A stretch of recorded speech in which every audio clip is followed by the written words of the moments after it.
अस्सलाम वालेकुम गाइस, कैसे हैं आप। उम्मीद करते हैं आप सब खैरियत से होंगे, खुश होंगे और हमारी दुआ है कि आप हमेशा खुश रहें, हंसते और मुस्कुराते रहें। मेरा नाम है रहमान अनवर और मैं हूं और मैं मुज़फ़्फ़र इकबाल। और देखने जा रहे हैं how China is using India media and politicians to break India.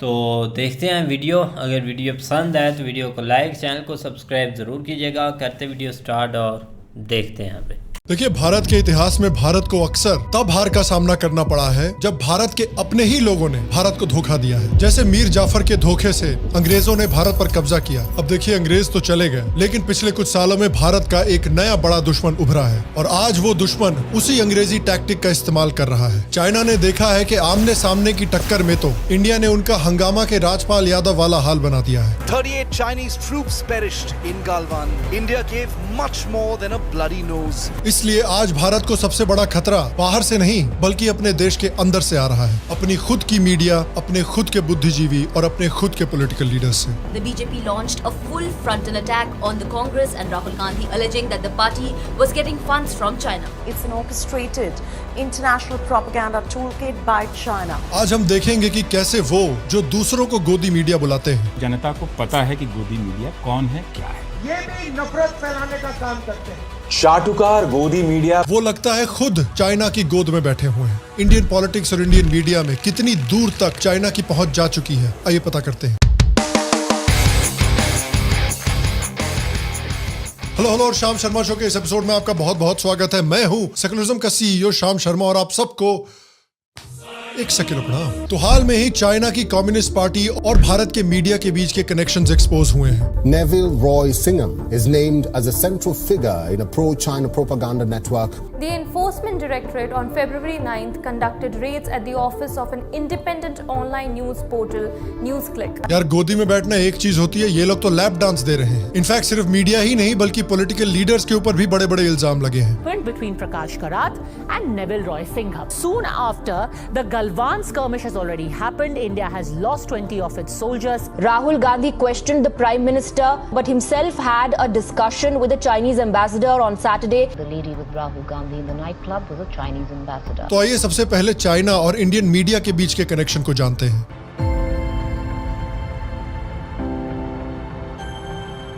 पिछले हफ्ते न्यूयॉर्क टाइम्स ने एक बड़ा खुलासा पब्लिश किया जिसमें एक American businessman Neville Roy Singham के चाइना की कम्युनिस्ट पार्टी और इंडिया के बड़े मीडिया पब्लिशर न्यूज क्लिक के बीच में कनेक्शंस दिखाए गए। Indian website NewsClick's link and shows how it was linked to the Chinese government. ED had revealed that this media portal had received funds worth up to 38 crore rupees from overseas, with authorities tracing the money to this American millionaire Singham. Singham सिर्फ भारत में ही नहीं बल्कि China की communist Party का propaganda Brazil, south Africa और US जैसे देशों में भी फैला रहा है।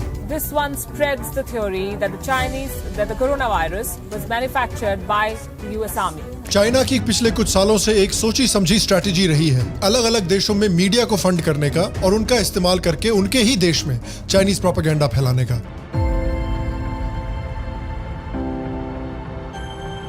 हमने तमिलनाडु का सिंघम देखा है, बॉलीवुड का सिंघम देखा है और आइए आज यूएस के सिंघम को देखते हैं। सिंघम एक अमेरिकन टेक एंटरप्रेन्योर है जिसने थॉटवर्क्स नाम की एक टेक्नोलॉजी कंसल्टेंसी फर्म को क्रिएट किया था। 2017 में सिंघम ने अपनी कंपनी को एक ब्रिटिश कंपनी को $785 मिलियन में बेचा था, लेकिन सिंघम के कई सालों से चाइना की कम्युनिस्ट पार्टी से अलेजेड संबंध रहे हैं। अकॉर्डिंग टू न्यूयॉर्क टाइम्स वो हमेशा से माओइज्म और कम्युनिज्म का सपोर्टर रहा है। इनफैक्ट उसकी कंपनी में एम्प्लॉइज एक दूसरे को कॉमरेड बोला करते थे। बताइए, बनना कॉमरेड चाहते हैं लेकिन पैसा कैपिटलिज्म से एक कैपिटलिस्ट देश में रह के कमा रहे हैं। इनको देख के उन लोगों की याद आती है जो हमेशा पाकिस्तान के टॉकिंग पॉइंट्स बोलते हैं, जिनको इंडिया में बहुत ज्यादा डर लगता है लेकिन फिर भी भारत छोड़ के पाकिस्तान नहीं जाना चाहते। अकॉर्डिंग टू न्यूयॉर्क टाइम्स और इंडिया टुडे, इसके चाइनीज गवर्नमेंट से और भी कनेक्शंस है। 2008 में ये हुआवेई में एक टेक्निकल एडवाइजर था। इसने शंघाई लुओ वेइशिंग और गोंडवाना फूड जैसे चाइनीज कंपनीज में इन्वेस्ट भी किया हुआ है और ये शंघाई शिनोंग कंपनी का लीगल रिप्रेजेंटेटिव भी रह चुका है। सिंघम की वाइफ जोडी एवंस ने एक फेमिनिस्ट ऑर्गेनाइजेशन कोड पिंक को क्रिएट किया था, जिस ऑर्गेनाइजेशन ने 2021 में China is not our enemy नाम का एक कैंपेन शुरू किया था, जिसके थ्रू बेसिकली वो अमेरिका में चाइनीज प्रोपेगेंडा फैलाने की कोशिश कर रहे थे और अपने पैसे, रिसोर्सेज और अलग अलग ऑर्गेनाइजेशंस का इस्तेमाल करके ये लोग चाइनीज टॉकिंग पॉइंट्स को पूरे दुनिया में फैला रहे थे, जैसे कि उइघुर फैक्ट का डिनायल। फिर न्यूयॉर्क टाइम्स की रिपोर्ट बात करती है कि कैसे चाइनीज कम्युनिस्ट पार्टी सिंघम के थ्रू भारत में न्यूज क्लिक नाम के एक मीडिया प्लेटफॉर्म को फंडिंग दे रही थी। Communist Party of China to Neville Roy Singham. Neville further goes on to give 38 crore rupees to NewsClick. Report ने रिवील किया कि सिंघम का न्यूज क्लिक के को फाउंडर गौतम नवलखा से भी कनेक्शंस थे। गौतम नवलखा, शायद आपको याद होगा, गौतम नवलखा पर एनआईए ने आरोप लगाया था कि वो नक्सल्स को हेल्प करने की कोशिश करता है। भीमा कोरेगांव के राइट्स के समय पर एनआईए ने गौतम नवलखा पर राइट्स भड़काने का भी आरोप लगाया था और अपेरेंटली इसके पाकिस्तान से भी संबंध है। नवलखा ने कश्मीर में भी सेपरेटिज्म और आतंक को सपोर्ट किया है और इंडियन आर्मी के खिलाफ प्रोपेगेंडा फैलाया है। हिंदुस्तान क्या करने चाहता है, क्या करने वाला है, उसके बारे में हम सब जानते हैं और दोहराने की जरूरत नहीं। And all that we can offer to the Kashmiris is military suppression, pellet gun, tear gas, bullets, arrests, rape, massacres. और 2022 में भारत की इन्फोर्समेंट डायरेक्टरेट ने न्यूज क्लिक की फंडिंग को एग्जामिन किया था, जिसमें चाइनीज कम्युनिस्ट पार्टी और न्यूज क्लिक के बीच के संबंध पाए गए थे। न्यूज क्लिक के डायरेक्टर प्रवीर पुरकायस्थ के भी नेविल रॉय सिंघम से क्लोज संबंध है। In fact according to the report, Neville Roy Singham ने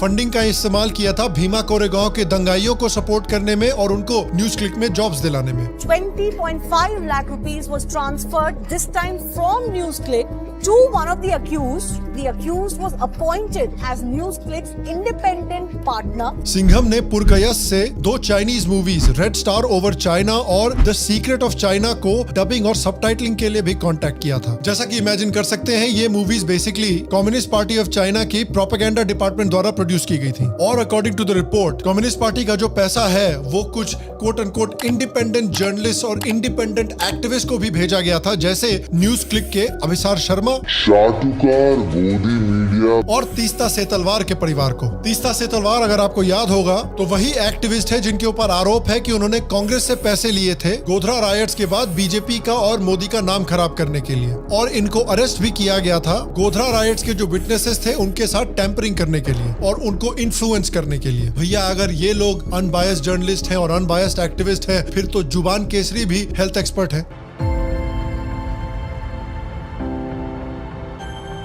और न्यूज क्लिक को जो अलेजेड फंडिंग मिली है उसका रिजल्ट आप देखिए कि जब भारत गालवान के अटैक के बाद टिकटॉक को बैन करने की बात कर रहा था तो न्यूज क्लिक ने चाइना को सपोर्ट किया। How are 20-year-olds who are lip syncing to some music and dancing are a defense or a security threat? Banning WeChat effectively closes the only communication channel between Chinese and Indians. India China border issues पे news click ने China को support किया। India must engage in comprehensive border negotiations and tone down militaristic rhetoric. India China foreign policy पे news click ने China को support किया। The efficacy of the entire foreign policy line that Jaishankar pursued has become questionable. Kashmir की coverage में भी उन्होंने Pakistani view point को, stone pelters को और सेपरेटिस्ट को सपोर्ट किया। अगर फैजान पत्थर भी मारा तो पत्थर का जवाब गोली तो नहीं है, ये कभी नहीं हो सकता था, उसको लेग शॉट भी दे सकते थे। This has been a problem between India and Pakistan, not today, right from 47.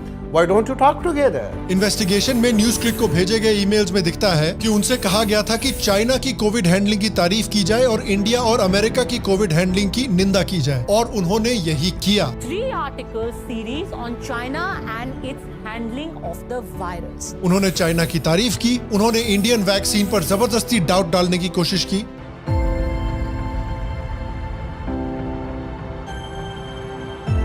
और अब बात करते हैं उन मीडिया और पॉलिटिशियंस की जिन्होंने आओ देखा ना ताओ अंधाधुंध ईडी की इन्वेस्टिगेशन शुरू होते ही न्यूज क्लिक को सपोर्ट करना शुरू कर दिया कि भाई वो तो कुछ गलत कर ही नहीं सकते। न्यूज क्लिक चैनल और वेबसाइट के दफ्तर में ईडी ने छापे डाले। भारत में प्रेस की आजादी है, जो कि आप देख ही रहे हैं। The All India Kisan Sabha strongly denounces the Enforcement Directorate raid on NewsClick. America के डेमोक्रेसी नाउ ने भी न्यूज क्लिक को सपोर्ट किया। Journalists and press freedom groups around the world are condemning the crackdown by the government of Prime Minister Narendra Modi on the progressive news site NewsClick. Democracy now की जो host है madam, वो naval Singham की एक करीबी दोस्त है और नेवल सिंघम की शादी में भी एक गेस्ट थी। The government is increasingly cracking down on media outlets and even individual journalists. A shameless attempt on the intimidation of the journalists. और फिर सागरिका घोष हैं, एडिटर्स गिल्ड ऑफ इंडिया है, रामचंद्र गुहा है, राजदीप सरदेसाई हैं, आरजे साइमा हैं, तरह तरह के 2 BHK के जर्नलिस्ट हैं, जिन्होंने तुरंत ईडी का रेड पड़ते ही न्यूज क्लिक को सपोर्ट करना शुरू कर दिया। अब सवाल ये उठता है कि बिना ईडी की इन्वेस्टिगेशन कंप्लीट हुए आपने कैसे डिसाइड कर लिया कि ईडी गलत है और न्यूज क्लिक सही है? भाई यही लोग हैं जो भारत के कुछ लोगों को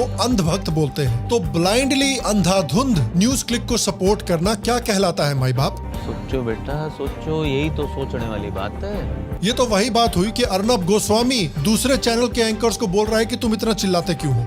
कहाँ छिपा हुआ है? और चाइनीज कम्युनिस्ट पार्टी का अपैरेंट इन्फ्लुएंस सिर्फ इंडियन मीडिया में ही नहीं, अलेजिडली इंडियन पॉलिटिकल पार्टीज में भी है। टाइम्स नाउ के एक रिपोर्ट के मुताबिक सीपीआईएम के लीडर प्रकाश कारात के भी नेविल रॉय सिंघम से बहुत करीबी ताल्लुकात थे। Prakash Karat writes to Mr. Singham on the 1st of January 2021. This is soon after the Galwan skirmish has already happened. India has lost 20 of its soldiers. Times now के ढूंढे हुए एक email exchange में प्रकाश कारात ने गालवान के clash के समय पर चाइना की बहुत तारीफ की थी, इंडिया में एंटी चाइना सेंटिमेंट की निंदा की थी। तो जिस समय पर गालवान का क्लैश हुआ, जहां पर हमारे कई सैनिक वीर गति को प्राप्त हुए थे, जहां पर पूरे देश का गुस्सा चाइना की तरफ गया हुआ था, उस समय सीपीआईएम के leader communist Party of China के एजेंट्स को प्यार भरे ईमेल्स लिख रहे थे। So Mr. Karat talks about how anti-China feelings are being whipped up in the media. The Indian government is restricting investments and imports from China, which is going to harm our country more. New York times के report के मुताबिक सिंघम ने try continental नाम के एक left wing think tank को भी create किया है, जिसका एग्जीक्यूटिव डायरेक्टर विजय प्रसाद है। और विजय प्रसाद सीपीएम लीडर बृंदा कारत का भांजा है। और इसी रिपोर्ट के मुताबिक सीपीआईएम के आईटी सेल के मेंबर बप्पादित्य सिंह को भी 52 लाख रुपीस दिए गए थे चाइनीज कम्युनिस्ट पार्टी के थ्रू। याद रखिए कि जब ईडी की रेड हुई थी न्यूज क्लिक पर, तो कांग्रेस के भी बहुत सारे लीडर्स ने अंधाधुंध न्यूज क्लिक को सपोर्ट करना शुरू कर दिया था। ये कांग्रेस के नेताओं के ट्वीट है। 1, 2, तीसरा, ये चौथा। उसके ऊपर से भी कांग्रेस के ऊपर चाइनीज कम्युनिस्ट पार्टी से रिलेशनशिप होने के आरोप लगाए गए हैं। चाइनीज गवर्नमेंट ने कांग्रेस को पैसा दिया, जिसका FCRA licence. Rajiv Gandhi Foundation को चीनी दूतावास से 1 करोड़ 35 लाख रुपए का अनुदान प्राप्त हुआ। 2008 link with the Chinese Communist Party, where a MOU was signed which also involved Sonia and Rahul Gandhi traveling to Beijing. Rahul Gandhi questioned the Prime Minister and hit out at the Prime Minister, but himself had a discussion with the Chinese ambassador on Saturday, and all this while was probably hiding that he had a meet to discuss the Sino-India relations. मैं चीनी ambassador को बुला के मैं अपनी खबर के लिए मैं नहीं पूछा। और अनफॉर्चुनेटली चाइनीज कम्युनिस्ट पार्टी का इन्फ्लुएंस इतना ही नहीं है, और भी डेंजरस हो रहा है। सिंघम ने इंडिया में एक प्रोजेक्ट क्रिएट किया था जिसका नाम है People's Archive of Rural India, यानी परी। ये प्रोजेक्ट इंडिया के रूरल सोसाइटीज के बारे में डिटेल्ड इंफॉर्मेशन कलेक्ट करता है, और ये सारा इंफॉर्मेशन नेविल रॉय सिंघम और चाइनीज कम्युनिस्ट पार्टी के पास जाता है, ताकि वो इस इंफॉर्मेशन के साथ जो मर्जी करें। आपने नोटिस किया होगा कि जो AI के एल्गोरिदम है वो अक्सर हिंदूज और इंडिया के खिलाफ बायस्ड होते हैं। क्यों? गेस कर लीजिए। और परी जो माइन्यूट डेटा इकट्ठा कर रहा है इंडिया के कल्चर के बारे में, ट्रेडिशंस के बारे में, अलग अलग ट्राइब्स, कम्युनिटीज के बारे में, और उनके बीच के जो फॉल्ट लाइंस हैं उनके बारे में, उस सारे इंफॉर्मेशन को चाइना किस तरह से इस्तेमाल कर सकता है और किस तरह से अलग अलग कम्युनिटीज के बीच में फूट डाल सकता है, इंडिया में आग लगा सकता है, वो भी आप इमेजिन कर ही लीजिए। आपने पिछले कुछ सालों में देखा ही है कि CAA के समय पर किस तरह से मिस इन्फॉर्मेशन करके हिंसा की गई थी, फार्मर्स प्रोटेस्ट के समय पर किस तरह से किया गया था, हिजाब की कंट्रोवर्सी में किस तरह से किया गया था, अभी हाल में ही हुए मेवात के हिंसा में किस तरह से किया गया था, और आगे भी इस इंफॉर्मेशन का इस्तेमाल करके किस तरह से भारत में आग लगाई जा सकती है, आप इमेजिन कर लीजिए। उसके ऊपर से जो बड़े बड़े इंटरनेशनल मिशनरी ग्रुप्स हैं, जैसे कि जोशुआ प्रोजेक्ट, उनके लिए भी परी का ये इंफॉर्मेशन कितना यूजफुल है आप समझिए कि वो छोटी छोटी डिटेल को जानकर बिल्कुल माइन्यूट तरीके से एक कस्टम स्ट्रेटेजी बना के अलग अलग कम्युनिटीज को टारगेट करके कन्वर्ट कर सकते हैं। और परी का भी जो हेड है उसने भी न्यूज क्लिक इनको सपोर्ट किया था। And I'm proud of you. You have declined to be stenographers to power.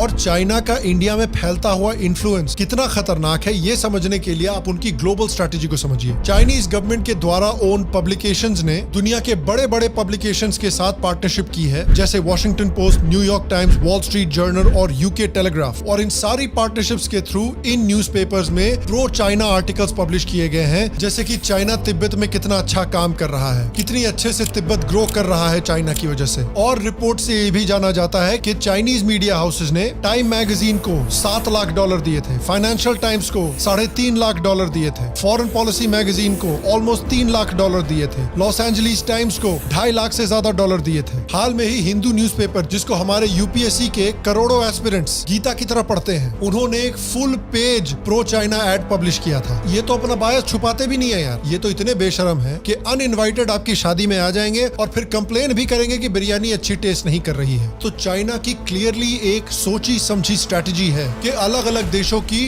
Democratic systems का दुरुपयोग करके उनमें अपना इन्फ्लुएंस फैलाया जाए और इन देशों में प्रो चाइना सेंटिमेंट डेवलप किया जाए और अल्टीमेटली रिजीम चेंज किया जाए। और आप इमेजिन कीजिए कि अगर हमारी मीडिया, खासकर ऐसी मीडिया जो हमारी गवर्नमेंट से सवाल पूछती है, अगर ऐसी मीडिया चाइना के पॉकेट में है, तो हम कैसे एक्सपेक्ट कर सकते हैं हमारी मीडिया से कि वो हमें सच बताए, कि वो ऑनेस्टली हमारे गवर्नमेंट से सवाल पूछे। क्या उनको सही में सच्चाई की चिंता है या चाइना के टॉकिंग पॉइंट्स को रिपीट करने की चिंता है? आप सोचिए कि हम कैसे हमारे देश की मीडिया को ट्रस्ट कर सकते हैं। इस तरह के खिलासे हमारी पूरी मीडिया इंडस्ट्री पर सवाल खड़ा कर देते हैं। और सवाल ये भी उठता है कि भाई हमारे देश में असली गोदी मीडिया है कौन, और दूसरों को गोदी मीडिया बोलने वाले लोग खुद चाइना की गोद में क्यों बैठे हुए हैं? और at the end of the day, अगर हमारी मीडिया, हमारे पॉलिटिशियंस चाइना की जेब में हैं, तो हम किसको ट्रस्ट कर सकते हैं? और मैं आपसे पूछना चाहता हूं कि आपके हिसाब से चाइना के इस इन्फ्लुएंस को रोकने के लिए हम क्या स्टेप्स ले सकते हैं? नीचे कमेंट सेक्शन में मुझे जरूर बताएं। बाकी अगर आप गोदी मीडिया के इस फेनोमेनन के बारे में और वीडियोस देखना चाहते हैं तो यहाँ पर क्लिक करके जरूर देखें। मैं आपसे अगले एपिसोड में मिलूंगा और तब तक स्वस्थ रहें, सुखी रहें। फिर मिलेंगे और आप सबको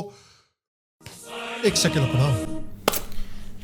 क्या बात है शाम भाई ने यार, आज तो एक चीज़ें ऐसे खुलासा करके हमारे सामने रख दिया है, क्योंकि अक्सर हमारे सामने ऐसे कमेंट्स आते हैं जो कि भाई एक काफ़ी ज़्यादा गोदी मीडिया इन्होंने लगाया होता है, लेकिन आज एक सर ने जो एक सही एक्सप्लेन किया है ना भाई, कि जो असल गोदी मीडिया है या जो एक सिंघम बनकर एक बंदा बैठा हुआ है और वो चाइना की गोद में कैसे बैठा हुआ है और चीज़ें कैसे चला रहा है इंडिया में। सही बात है भाई कि उसने एक पूरा ऐसे कंट्रोल नहीं जैसे किया होता भाई पैसे दे रहे हैं, जब पैसे देंगे तो ज़ाहिर बात है ये तो चीज़ें होंगी।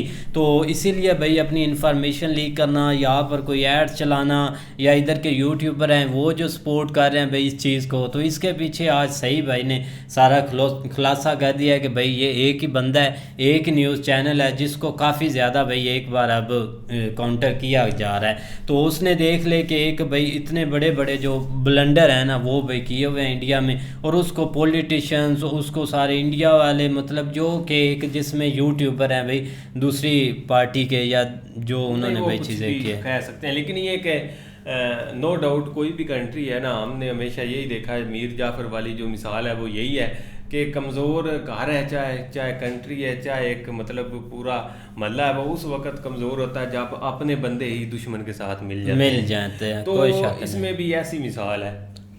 नहीं सही बात है आप, मैं यही समझ रहा था कि आप अभी स्टार्ट रहेंगे, लेकिन एकदम से चुप हो गए। लेकिन देखो ना, एक जब एक बड़ा देश होता है ना तो उसमें मतलब कि आगे वाले एक जो मुल्क होता है ना उसमें इतनी पावर नहीं होती कि वो एक मतलब कि फेस टू फेस उनसे मतलब के फाइट करे। तो वो एक मुल्क अब मतलब के एक चलाकी से एक अपने घरदार पालता है उधर, एक मतलब के मीडिया का यूज़ करता है, ऊपर से एक मतलब के और भी होते हैं काफ़ी एक टच देने वाले, उसमें वो चीज़ें करते हैं। लेकिन एक अब नॉर्मल जो बंदा होता है ना वो एक ये चीज़ नहीं समझ सकता कि ये वाकई ऐसी जो बात हो रही है ये एक रियलिटी है। आप मतलब कि जिन्होंने एक गोदी मीडिया लगाया होता है, मतलब कि वो सारे उन्होंने एक चैनल छोड़ा है। अभी मैं उनके 2-3 मैंने व्लॉग देखे हैं, तो वो एक तो मतलब कि एक ऐसे ही समझ ले कि वो बंदा एक इंडिया का है ही ना, वो एक मतलब के आउट ऑफ कंट्री का है और एक मतलब के एंटी इंडिया चैनल जिसने छोड़ा काफी देखा हुआ है उसको, मतलब सुरेश सर है, हाँ ऐसे ही सेम है उनका नाम, शक्ल थोड़ी हाँ, तो वो रहते भी आउट ऑफ कंट्री है मुझे लगता है। तो ऐसी चीजें पालते हैं जिससे एक लोगों एक भटकते हैं कि यार बाकी ऐसी चीजें, लेकिन जो एक पीछे से होती है ना सपोर्ट, वो एक आम बंदे को पता नहीं लगता कि पीछे से एक इनके पीछे कितना एक बड़ा हाथ है। तो आपके सामने भाई एक हर चीज़ है, लेकिन इस सिंघम को तो भाई मेजर साहब ने भी एक दिन एक्सपोज किया था कि ये कैसे मतलब के चीज़ें करता है या कैसे एक मतलब के मीडिया को खरीदता है, लेकिन इंडिया मीडिया या इंडिया में जो लोग हैं वो इसके हत्ती इतने आसानी से नहीं चढ़ने वाले। नहीं बिल्कुल नो डाउट भाई, शाम भाई ने काफ़ी अच्छे तरीके से एक्सपोज की हैं चीज़ें, और जब तक इन चीज़ों के मतलब यहाँ पे इंडिया के अंदर इस तरह के लोग बैठे हुए हैं जो मतलब हर चीज़ के ऊपर तकरीबन उनकी नज़र है, जो कि अपने मुल्क के ख़िलाफ़ एक प्रॉक्सी के तौर पर इस्तेमाल हो सकती है, तो उस हवाले से उन्होंने भाई एक दफ़ा मैं कहता हूँ निचोड़ कर रख दी है। नहीं कोई इसमें डाउट ही नहीं। अब चाइनीज़ के कितने मतलब के जासूस पकड़े गए हैं, ऑस्ट्रेलिया में भी उनकी मतलब कि एक वो एक लड़की थी वो भी जासूसी कर रही थी, आप एक मतलब कि इंग्लैंड में आ जाएं उधर भी उनके 2-3 जासूस पकड़े गए। तो वो अब ना एक मतलब कि एक होता है ना एक वो एक प्रॉक्सी वार होता है, तो उससे वो एक चीज़ें करते हैं, तो एक भाई बचकर ही रहना चाहिए। तो बिल्कुल भाई यही चीज़ें हैं। बाकी अच्छी वीडियो थी, सर ने जितने भी मतलब इसके पीछे जो किरदार हैं या जो जो चीज़ें आगे होकर भाई कर रहे हैं या जो भी पीछे जो एक बड़े बड़े वाक़े हो रहे हैं इनके पीछे यही हैं, तो अच्छा उन्होंने भाई एक्सपोज किया। तो उम्मीद करते हैं आपको वीडियो पसंद आएगी, अगर पसंद आए तो वीडियो को लाइक, चैनल को सब्सक्राइब ज़रूर कीजिएगा। मिलते हैं नेक्स्ट वीडियो में, तब तक के लिए अल्लाह हाफ़िज़।